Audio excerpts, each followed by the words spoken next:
Hi, I'm Mary Lee LeBay, and today I want to talk to you a little bit about the fears people encounter when they think about exploring their past lives.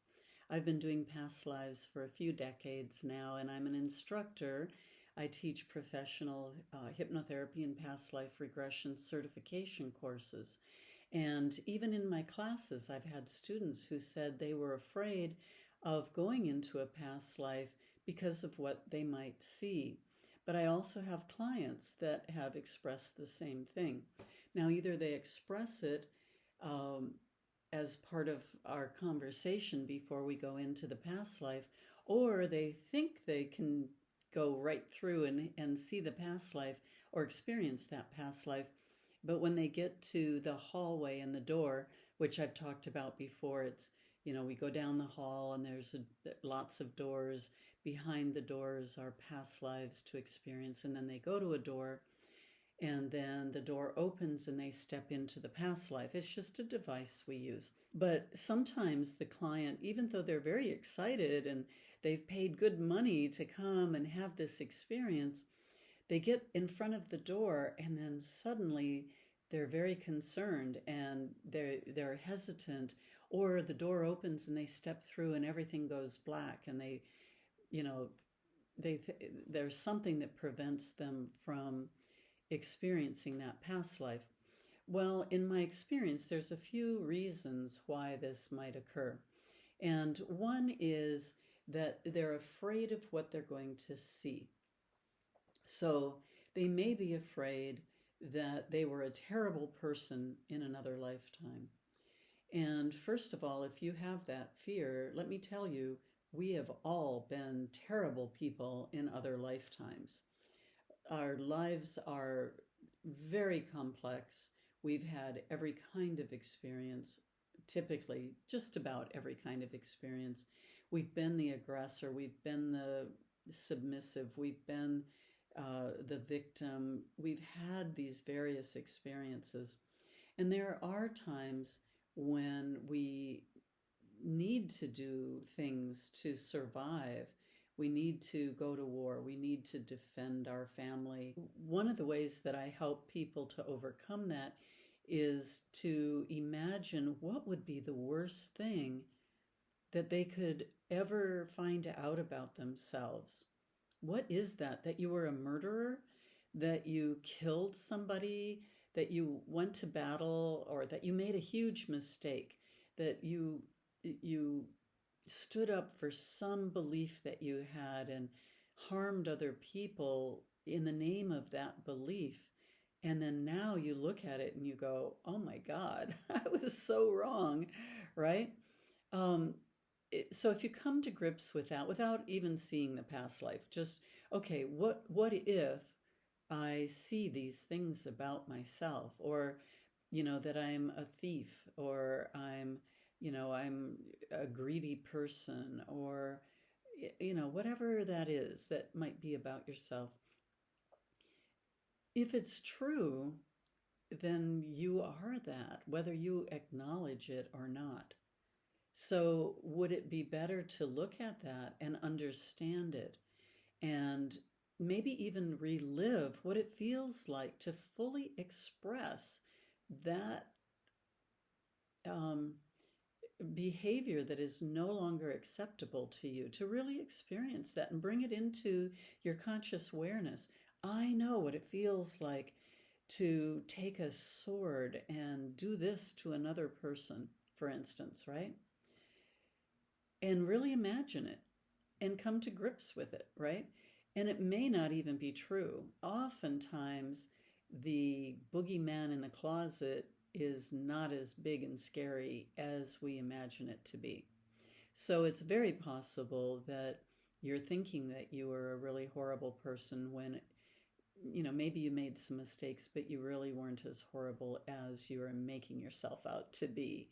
But I did go through this conversation with one of my students recently because she was needing to practice going into past life regression and facilitating it for someone else. And so they exchange practice sessions. And she was afraid to be the client to experience it. Well, you can't be a very good regressionist if you've never had the experience yourself. So it's going to be important that the students do that. So I asked her these questions. I asked her, what is the worst thing that you're imagining you might have been, or you might have done, or said, or believed? And part of the conversation revolved around the idea that, if we all have that dark side, maybe we need to embrace it a little better, right? We talked about her greatest fears and what she thought might be the case. And as she thought about it, she realized that, perhaps she would be able to face that. But then the conversation went to another fear, the fear of seeing something really bad happen to her, dying slowly and torturously, that sort of thing. And in some lifetimes, that is going to happen, unfortunately.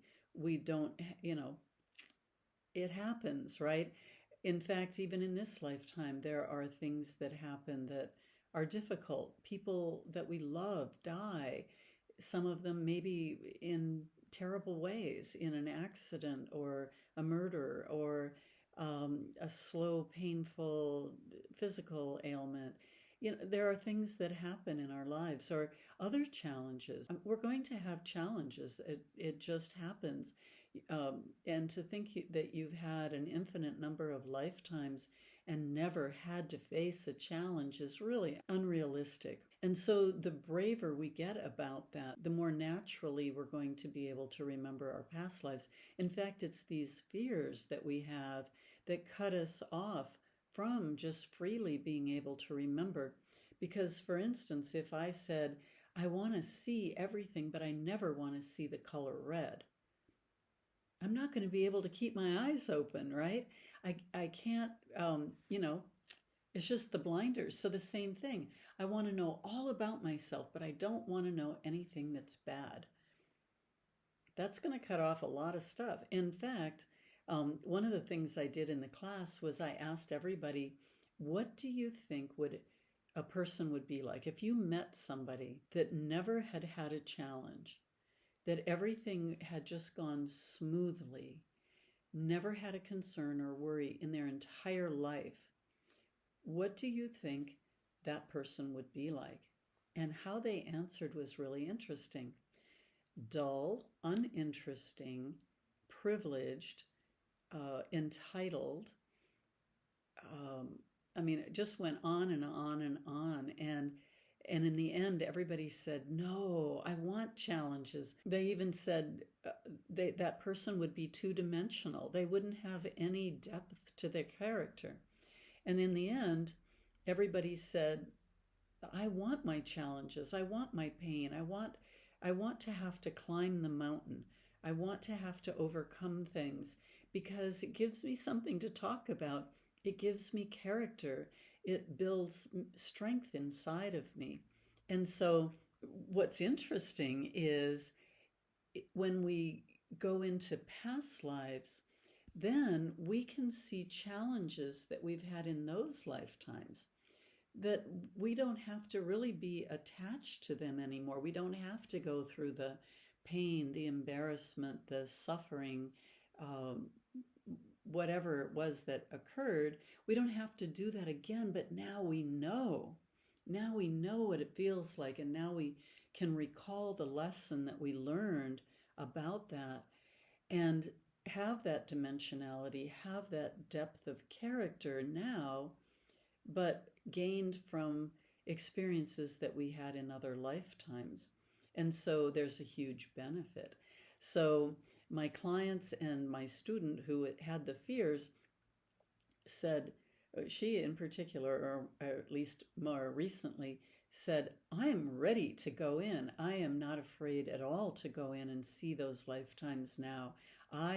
In fact, all the students, it was really cute. They were like, yeah, bring it on. I want to see that because I want to see how I overcame those. I want to bring those challenges and that knowledge and wisdom into this lifetime now. So if you are a person that has a fear for going into those lifetimes, or if you're a practitioner dealing with people with those fears, hopefully this conversation is helpful in overcoming that fear and moving forward with experiencing those past lives, because it's going to be just so valuable. Thank you for joining me today, and I will see you next time.